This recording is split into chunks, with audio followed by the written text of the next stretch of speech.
ভাৰতৰ ব্ৰহ্মাস্ত্ৰ অপাৰেশ্যন সিন্দুৰৰ পাছত এতিয়া সমগ্ৰ বিশ্বজুৰি দৃষ্টি নিবদ্ধ হৈ আছে ভাৰতৰ এই ব্ৰহ্মাস্ত্ৰৰ প্ৰতি যাৰ ভয়ত কম্পমান হয় শত্ৰু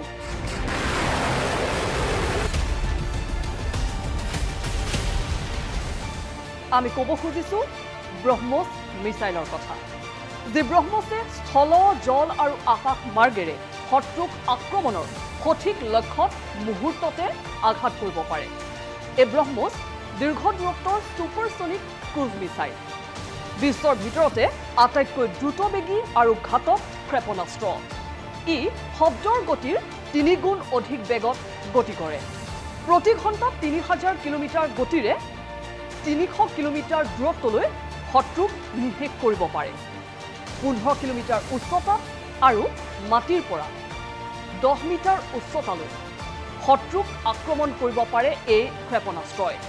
ইয়াৰ বহন ক্ষমতা 250 পৰা 300 কিলোগ্ৰাম অৰ্থাৎ 300 কিলোগ্ৰাম ওয়াৰহেড এই ব্ৰহ্মছে কঢ়িয়াব পাৰে ভাৰত আৰু ৰাছিয়াৰ যৌথ প্ৰচেষ্টাত এই ক্ষেপণাস্ত্ৰ বিকশিত কৰা হৈছে ভাৰতৰ ডিআৰডিও আৰু ৰাছিয়াৰ এনপিঅএমে ইয়াক বিকশিত কৰিছে এই সন্দৰ্ভত 1998 চনৰ 12 ফেব্ৰুৱাৰীত ভাৰত আৰু ৰাছিয়াৰ মাজত এক চুক্তি স্বাক্ষৰিত হৈছিল 2001 চনৰ 12 জুনত প্ৰথমবাৰলৈ ইয়াক লঞ্চ কৰা হৈছিল এই ব্ৰহ্মছৰ সৈতে জড়িত হৈ আছে মহাবাহু ব্ৰহ্মপুত্ৰৰ নাম ভাৰতৰ ব্ৰহ্মপুত্ৰ নদী আৰু ৰাছিয়াৰ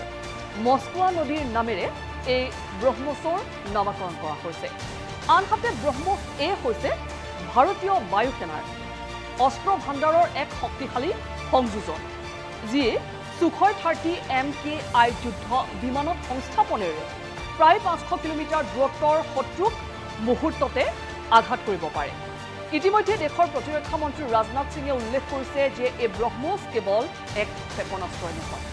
ই এক শক্তিশালী বাৰ্তা দেশৰ প্ৰতিৰক্ষা বাহিনী আৰু সীমান্ত সুৰক্ষাৰ সংকল্পৰ এক ই প্ৰতীক প্ৰতিৰক্ষাৰ ক্ষেত্ৰত